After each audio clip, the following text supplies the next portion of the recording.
السلام علیکم ورحمۃ اللہ وبرکاتہ۔ اللہ اکبر اللہ اکبر، لا الہ الا اللہ، اللہ اکبر وللہ الحمد۔ اللہ اکبر، لا الہ الا اللہ، اللہ اکبر وللہ الحمد۔ اللہ اکبر، لا الہ الا اللہ، اللہ اکبر وللہ الحمد۔ الحمد للہ نحمدہ ونستعینہ ونستغفرہ ونؤمن بہ ونتوکل علیہ ونعوذ باللہ من شرور انفسنا ومن سیئات اعمالنا۔ قال اللہ تعالی فی القرآن المجید والفرقان الحمید، فاعوذ باللہ من الشیطان الرجیم، بسم اللہ الرحمن الرحیم۔ وَإِذِ ابْتَلَىٰ إِبْرَاهِيمَ رَبُّهُ بِكَلِمَاتٍ فَأَتَمَّهُنَّ قَالَ إِنِّي جَاعِلُكَ لِلنَّاسِ إِمَامًا قَالَ وَمِن ذُرِّيَّتِي قَالَ لَا يَنَالُ عَهْدِ الظَّالِمِينَ۔ وقال اللہ تعالی اذن ان ابراہیم کان امة قانتا للہ حنیفا ولم یک من المشرکین شاکرا لانعمہ اجتباہ وہداہ الی صراط مستقیم وآتیناہ فی الدنیا حسنہ وانہ فی الآخرۃ لمن الصالحین ثم اوحینا الیک ان اتبع ملۃ ابراہیم حنیفا وما کان من المشرکین۔ وقال النبی صلی اللہ علیہ وسلم اللہم صلی علی محمد وعلی آل محمد کما صلیت علی ابراہیم وعلی آل ابراہیم انک حمید مجید۔ اللہم بارک علی محمد وعلی آل محمد کما بارکت علی ابراہیم وعلی آل ابراہیم انک حمید مجید۔ وفی روایت قالت الصحابۃ رضوان اللہ تعالی علیہم اجمعین ما هی الاضاحی یا رسول اللہ صلی اللہ علیہ وسلم؟ قال ہی سنت ابیکم ابراہیم۔ قالوا وما لنا فیہا؟ قال بکل شعرۃ حسنہ۔ اللہ اکبر، لا الہ الا اللہ، واللہ اکبر وللہ الحمد۔ اللہ اکبر، لا الہ الا اللہ، واللہ اکبر وللہ الحمد۔ اللہ اکبر، لا الہ الا اللہ، واللہ اکبر وللہ الحمد۔ معزز و محترم دینی بھائیوں، بزرگوں، نوجوانوں، خواتین اور بہنوں، اس وقت ہم ایک تاریخی اور عالمی ربانی اجتماع میں شریک اور جمع ہیں۔ سالانہ ربانی اجتماع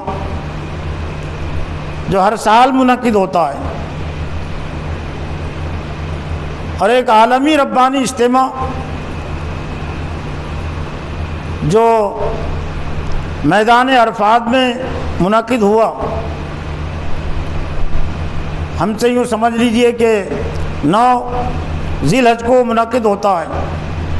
ایک دن کا فرق ہے تو گویا کہ 2 دن ہو گئے، اور یہ اجتماع بھی ایک طرح سے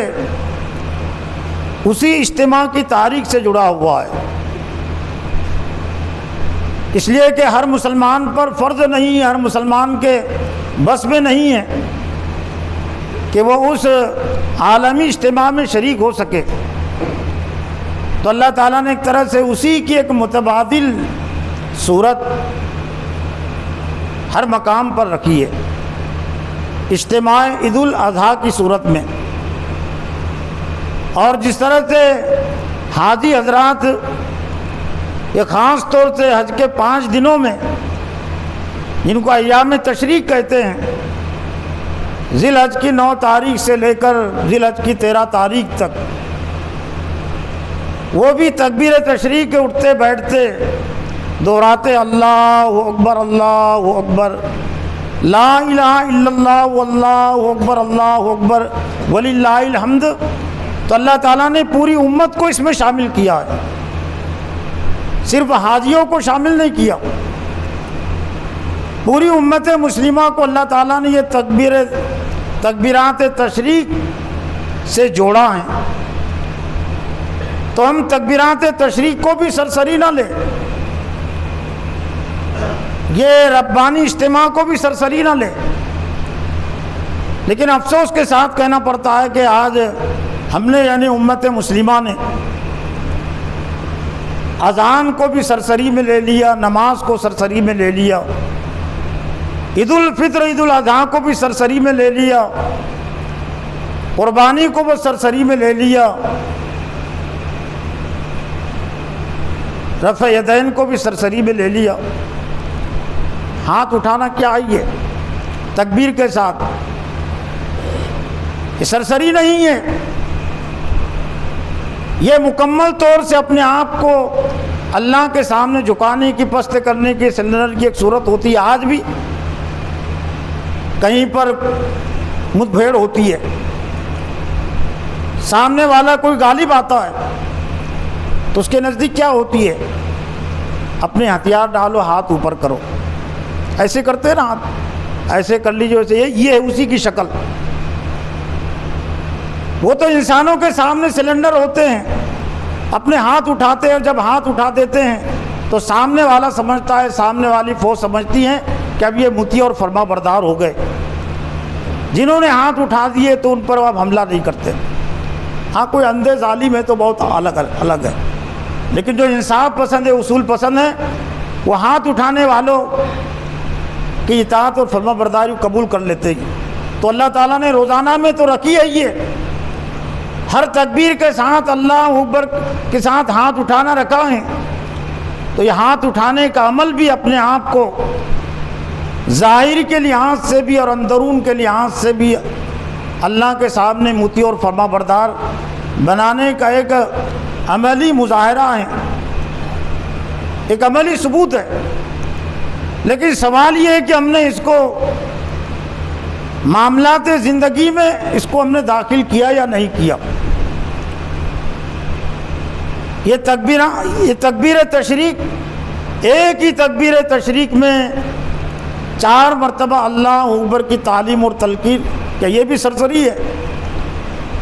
یہ سرسری نہیں ہے، یہ بہت ہی منظم اور منصوبہ بند طریقے سے اللہ کی طرف سے ایک نصاب اور نظام دیا گیا ہے۔ اس لیے کہ اللہ تعالیٰ نے جس ابلیس کو، دشمن کو ڈھیل اور مہلت دی ہے، قیامت تک کے لیے ڈھیل اور مہلت دی ہے،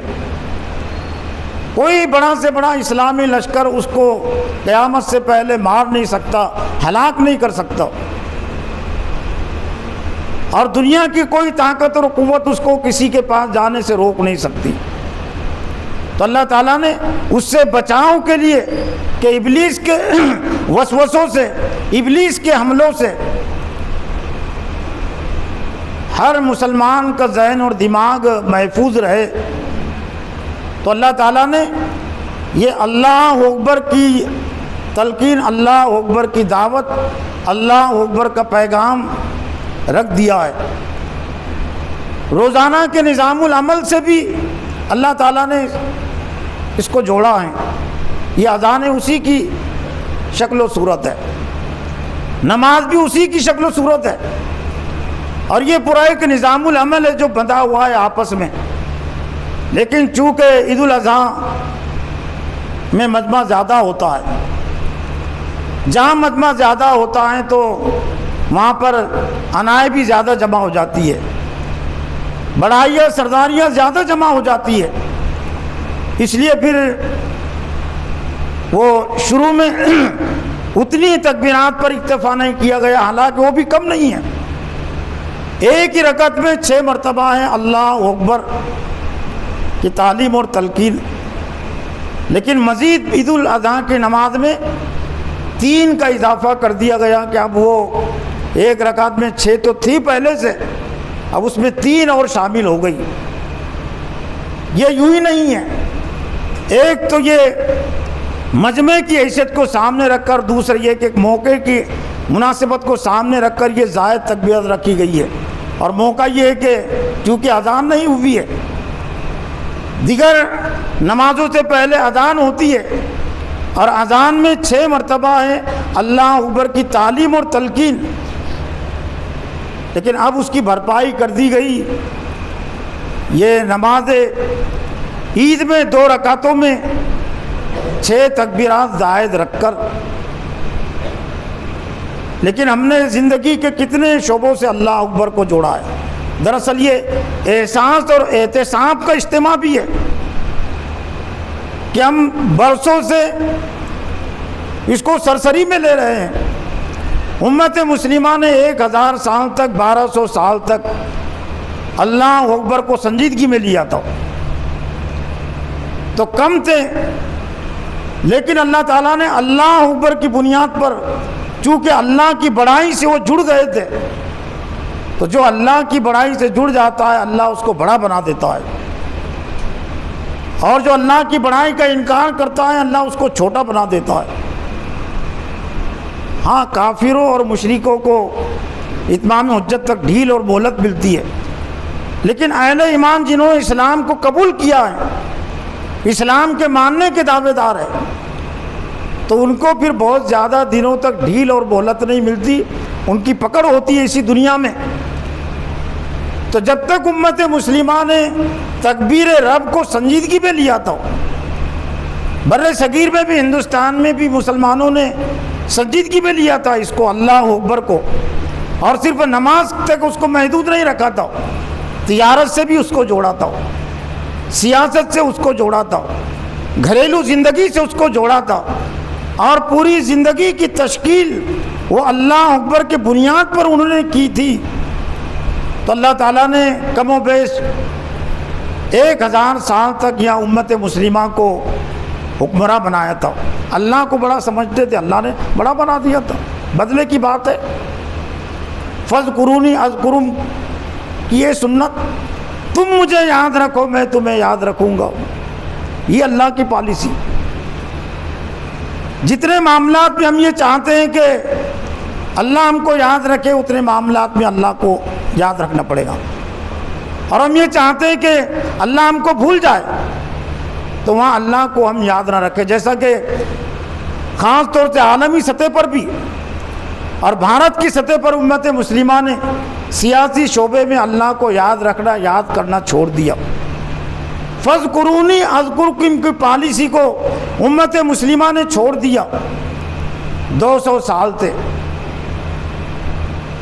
تکبیر اللہ اکبر کو چھوڑ دیا،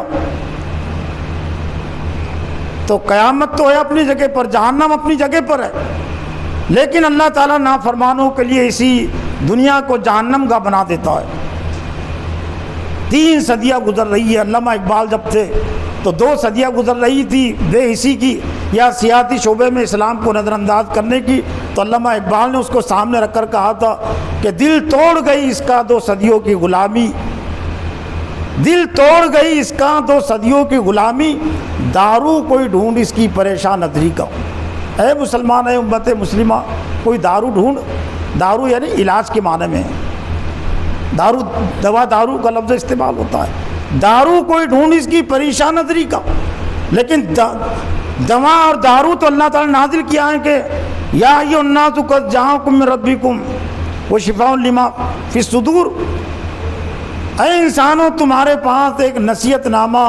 تمہارے رب کے پاس سے آ چکا ہے، شفاء للناس، اس میں لوگوں کے لیے شفا ہے، شفاء لما فی الصدور، سینوں میں جو مرض ابھرتے ہیں، جو روگ پیدا ہوتے ہیں سینوں میں، شرک کا ایک روگ ہے، اللہ کے علاوہ کسی سے ڈرنا یہ بھی ایک روگ ہے، کینسر سے بڑا ہے، کینسر کی کوئی حیثیت نہیں۔ کینسر زیادہ سے زیادہ جسمانی لحاظ سے مارتا ہے، کینسر سے جسمانی موت ہوتی ہے، لیکن یہ جو گناہ کے جو امراض ہے، شرک کا جو مرض ہے، شرک کی جو بیماری ہے، باطل پرستوں سے ڈرنے کی جو بیماری ہے،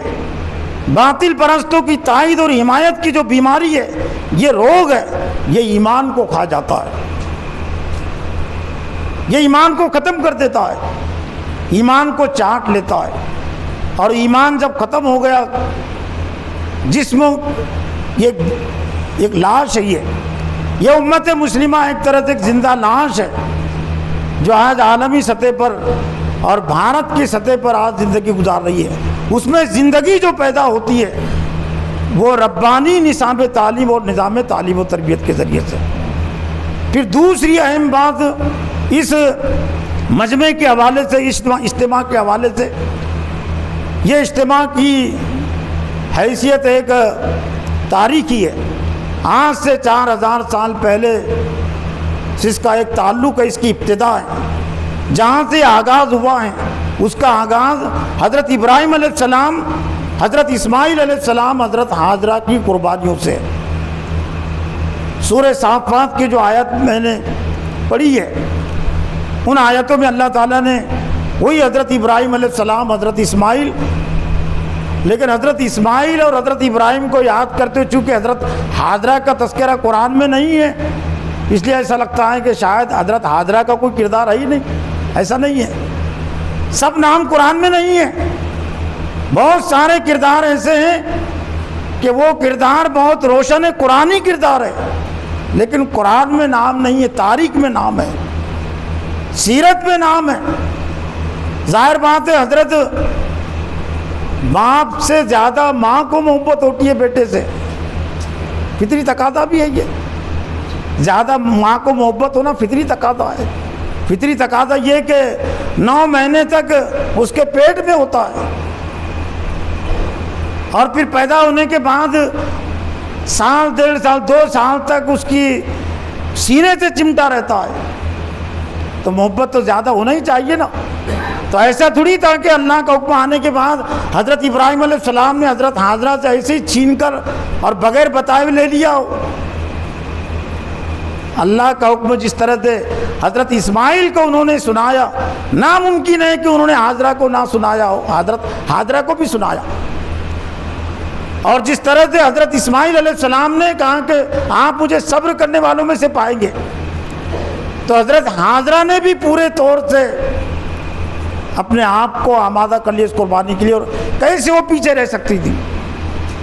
جبکہ حضرت ابراہیم علیہ السلام نے حضرت ہاجرہ کو، حضرت اسماعیل کو مکہ کی سرزمین پر بسایا تھا۔ وہاں پر کوئی آبادی نہیں تھی، کوئی ہریالی نہیں تھی، اور وہاں ٹھہر کر چونکہ حکومت تھا کہ حضرت سارا فلسطین میں تھی۔ فلسطین کو بنی اسرائیل کے تاریخ تک سینٹر بنانا تھا، مرکز بنانا تھا، اس لیے آباد کرنا تھا، تو حضرت ہاجرہ وہاں تھی، حضرت اسحاق وہاں پیدا ہوئے۔ لیکن ایک عالمی نبی حضرت محمد صلی اللہ علیہ وسلم حضرت اسماعیل کے اولاد میں پیدا ہونے والے تھے، تو دنیا کا سینٹر فلسطین نہیں ہے، عالم عرب کا سینٹر ہے فلسطین،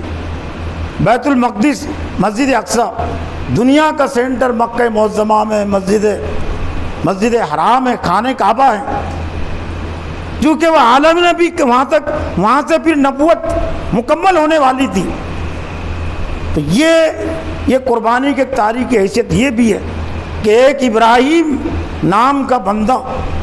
جوانی کی زندگی ملک عراق میں گزرتی ہے، بڑھاپے میں داخل ہوتا ہے، اور پھر وہاں سے اللہ کی طرف سے ہجرت کا حکم ہوتا ہے، فلسطین کی طرف ہجرت 1000 کلومیٹر پر، پھر وہاں سے فلسطین سے مکہ کی طرف ہجرت 1500 کلومیٹر کا فاصلہ، اور وہاں جا کر بسنا نہیں تھا، وہاں چھوڑ کر آنا تھا، یہاں رہنا تھا، کچھ دن وہاں رہنا تھا۔ تو یہ عید الاضحیٰ کا اجتماع ہم کو حضرت ابراہیم علیہ السلام کی قربانی سے، حضرت اسماعیل علیہ السلام کی قربانی سے بھی جوڑتا ہے، اس لیے وَتَرَكْنَا عَلَيْهِ فِي الْآخِرِينَ، ہم نے بعد میں آنے والوں کے لیے بھی اس کو چھوڑ دیا۔ فَلَمَّا بَلَغَ مَعَهُ السَّعْيَ، جب حضرت اسماعیل علیہ السلام دوڑنے کی عمر، کوشش کی عمر کو پہنچے، تو اللہ تعالیٰ نے پھر یہ حکم دکھایا، بڑھاپے میں اولاد پیدا ہوئی، چلنے پھرنے کی عمر کو پہنچ گئی، بہت ساری امیدیں حضرت ابراہیم علیہ السلام کو وابستہ ہو گئی، لیکن اللہ تعالیٰ حضرت ابراہیم علیہ السلام کے جذبے سے اللہ تعالیٰ کو تو معلوم تھا کہ میرا جو بندہ اور میرا جو خلیل ہے وہ کسی بھی قربانی میں پیچھے ہٹنے والا نہیں ہے، لیکن دوسروں کو معلوم کرانا مقصود تھا، اس لیے کہ امام الناس کا خطاب ان کو مل چکا تھا کہ انی جاعلوک للناس اماما،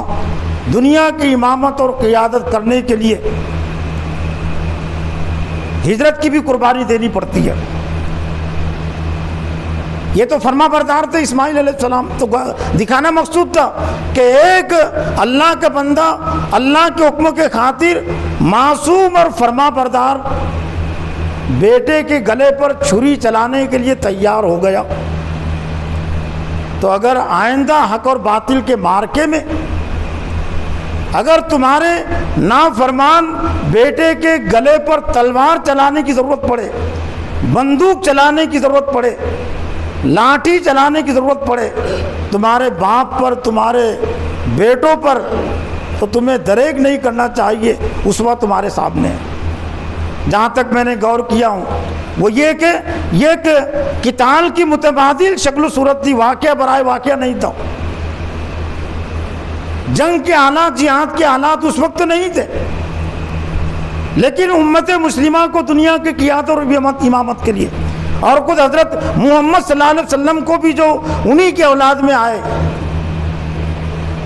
اپنے خاندان سے جنگ کرنی پڑی، اپنے داماد سے جنگ کرنی پڑی، اپنے چچا سے جنگ کرنی پڑی۔ وہ تو قیدی بنائے گئے، لیکن بعد میں اللہ تعالیٰ کا خطاب بھی نازل ہوا، ما کان لنبی ان یکن لہ اسری حتی یسکن فی الارض۔ جو قیدی بنائے گئے تھے میدان بدر میں، بالکل وہی صورتحال تھی، وہی نمونہ تھا جو ایک طرح سے میدان مینا میں 4000 سال پہلے حضرت ابراہیم علیہ السلام اور اسماعیل کے درمیان میں جو بپا تھا، اس کی ایک وہ امتحان تھا، وہ ایک مشق تھی، لیکن اس کا عملی مظاہرہ اس کے 2500 سال کے بعد، آج سے 1500 سال پہلے میدان بدر بھی دیکھ چکا ہے کہ حضرت صلی اللہ علیہ وسلم اہل حق کے سپہ سالار ہے، اور جو باطل پرست ہیں، جو مشرکین مکہ ہیں، مشرکین مکہ کی فوج میں آپ کے داماد ابو لہب بھی ہے، حضرت عمر صدیق کے بیٹے بھی ہے، حضرت عقیل کے بھائی بھی ہے، حضرت علی کے بھائی عقیل، حضرت محمد صلی اللہ علیہ وسلم کے چچا بھی حضرت عباس۔ قیامت تک کے لیے دکھانا مقصود تھا کہ حق اور باطل کا جب معرکہ چلتا ہے معاشرے میں، تو ایسا نہیں ہے کہ جو مسلمانوں کے دشمن ہوتے ہیں وہی دشمن بنتے ہیں، جو مخالف گھرانوں میں پیدا ہوتے ہیں وہ مخالف بنتے ہیں، نہیں، باپ بھی دشمن ہو جاتا ہے، بیٹے بھی دشمن ہوتے ہیں، خاندان بھی دشمن ہوتا ہے۔ تو تمہیں اللہ کی رضا کی خاطر کوئی پرواہ نہیں کرنی چاہیے۔ قربانی، اضاحی، قربانی کے لفظوں کو بھی ہم سرسری میں نہ لیں، قرب سے ہے قربانی، وہ چیز جو اللہ سے قریب کرنے والی ہے۔ تو کتنے ہم قریب ہوئے یہ بھی دیکھنے کی چیز ہے۔ اس لیے جب ذبح کرتے جانور تو حالانکہ بسم اللہ اللہ اکبر سے جانور ذبح ہو جاتا ہے، لیکن قربانیوں کے جانوروں کے ذبح کے حوالے سے جو مسنون جو آیتیں جوڑی گئی ہے، رکھی گئی ہے، حالانکہ اس کے بغیر بھی ذبح ہو جاتا ہے، وہ جو مسنون آیت اس سے متعلق رکھی گئی ہے قرآن کی، وہ ایک طرح سے تربیت کے لیے، حضرت ابراہیم علیہ السلام سے اپنا تعلقی رشتہ جوڑنے کے لیے، حضرت محمد صلی اللہ علیہ وسلم سے رشتہ اور تعلق جوڑنے کے لیے دو اہم آیتیں سورہ انعام کی۔ ایک آیت کا تعلق حضرت ابراہیم علیہ السلام کے اسوے سے، اور ایک آیت کا تعلق حضرت محمد صلی اللہ علیہ وسلم کے اسوے سے۔ انی وجہت وجہی للذی فطر السماوات والارض حنیفا وما انا من المشرکین۔ یہ مسنون ہے، یہ قربانی برائے قربانی نہیں ہے، صرف وہ ذبح کروانا مقصود نہیں ہے، تمہارے اندر وہ جذبہ کتنا پیدا ہو رہا ہے جہاں سے قربانی کا آغاز ہوا ہے۔ حضرت ابراہیم علیہ السلام، حضرت اسماعیل کا جذبہ تمہارے اندر کتنا پیدا ہو رہا ہے، وہ جذبے کی نشو و نما کے لیے، وہ تعلیم اور تربیت کو تازہ کرنے کے لیے۔ اور یہ اس وقت کے کلمات حضرت ابراہیم علیہ السلام کے، جب قوم ان سے تقاضا اور مطالبہ کر رہی تھی کہ ستارے بھی رب ہے، چاند بھی رب ہے، سورج بھی رب ہے، سب پر نظر ڈالی حضرت ابراہیم علیہ السلام نے اور کہا کہ یا قومی انی بری مما تشرکون، اے میری قوم میں بری اور بیداری ہوں تمام چیزوں سے جو تم شرک قرار دیتے ہو۔ اور پھر وہ ہے آیت، وہاں کی آیت، انی وجہت وجہی للذی، میں نے اپنے آپ کو متوجہ کر لیا، میں نے اپنے آپ کو پھیر لیا اس ذات کی طرف جو آسمان اور زمین کو پیدا کرنے والی ہے سیدھے طور سے، وما انا من المشرکین، اور میں شرک کرنے والوں میں سے نہیں ہوں۔ تو آج کتنے قربانی دینے والے تمام چیزوں سے کٹ کر اللہ کی طرف یکسو ہوئے ہیں۔ اگر یکسو ہو گئے ہیں اور یہ قربانی ہم کو تمام چیزوں کی طرف سے پھیر دیتی ہے اور اللہ کی طرف کر دیتی ہے، تب تو قربانی کا مقصد پورا ہوتا ہے۔ لیکن اگر یہ قربانی نے ہم کو تمام مشرکہ کاموں سے پھیرا نہیں، نافرمانیوں سے نہیں پھیرا، نفس پرستی کی زندگی سے ہم کو دور نہیں کیا، تو پھر یہ قربانی برائے قربانی ہے، جس کے متعلق علامہ اقبال نے کہا کہ رگوں میں وہ لہو باقی نہیں، وہ دل و آرزو باقی نہیں ہے، نماز و روزہ و قربانی و حج یہ سب باقی ہے، تو باقی نہیں ہے۔ اور قربانی کے جانوروں کے متعلق اللہ نے فرمایا قرآن مجید میں سورہ حج میں لن ینال اللہ لحومها ولا دماؤها ولکن ینال التقوی منکم، قربانی کے جانوروں کو نہ خون پہنچتا ہے نہ گوشت پہنچتا ہے، ولیکن ینال التقوی منکم، لیکن تمہارا تقوی پہنچتا ہے۔ پھر ذبح کے عمل میں ذبح کرتے وقت یہ قربانیوں کے عمل کی مناسبت سے جو آیت اور زیادہ جو مسنون قرار دی گئی، قل ان صلاتی و نسکی و محیایا و مماتی للہ رب العالمین لا شریک لہ وبذلک امرت وانا اول المسلمین۔ حضرت محمد صلی اللہ علیہ وسلم کو خطاب کر کے کہا گیا کہ آپ کہہ دیجئے بے شک میری نماز، میری قربانی، میری زندگی اور موت للہ رب العالمین،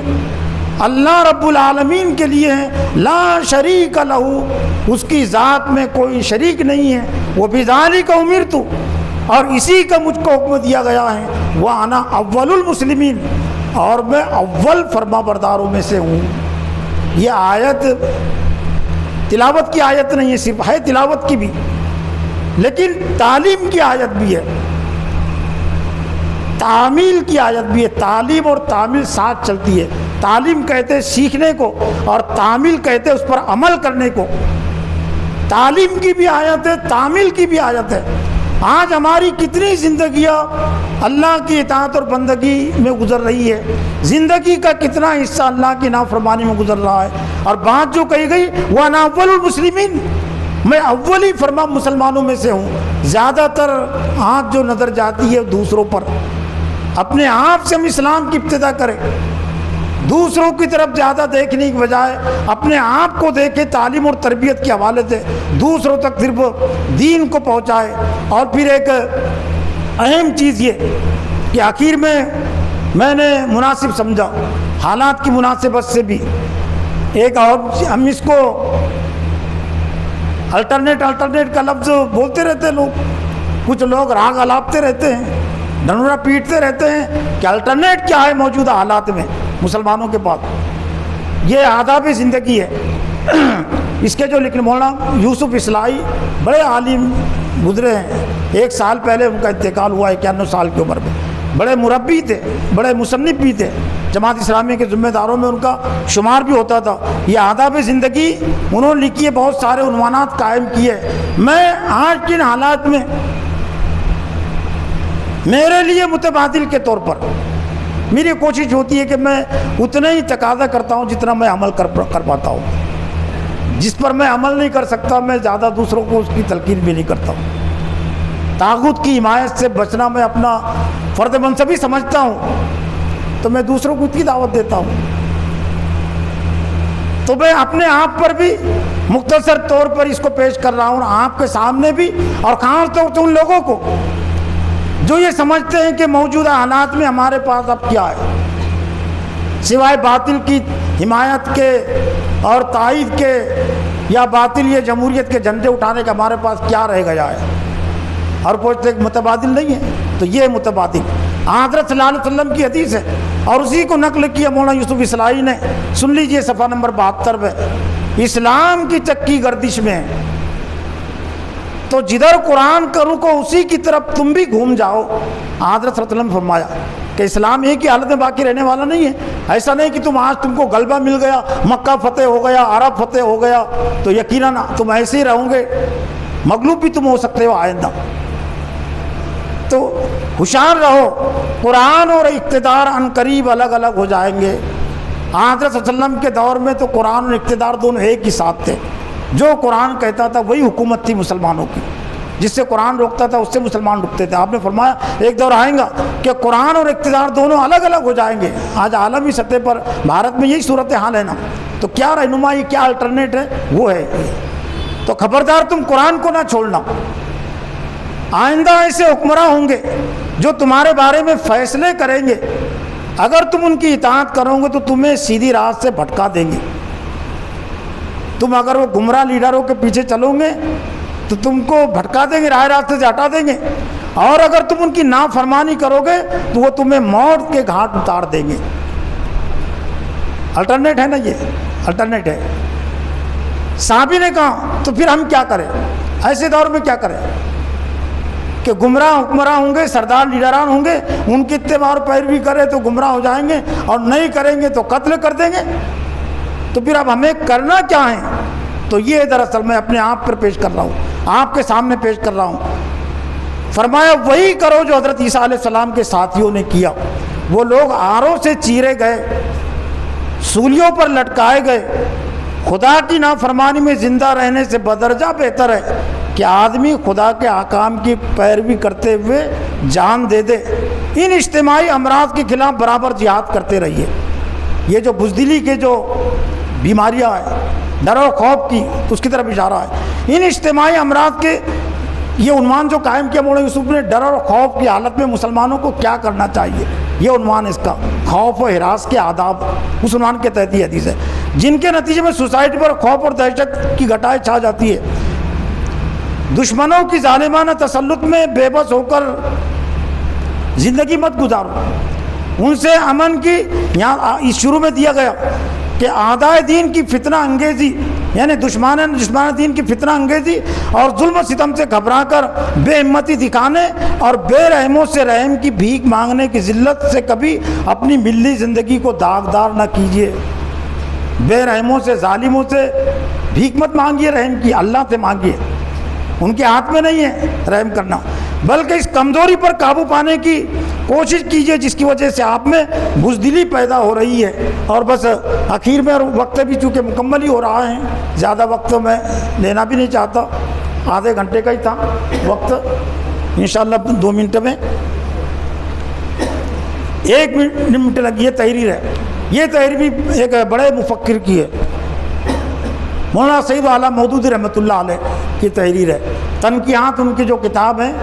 اس میں سے یہ 218 صفحے پر جو انہوں نے لکھا ہے،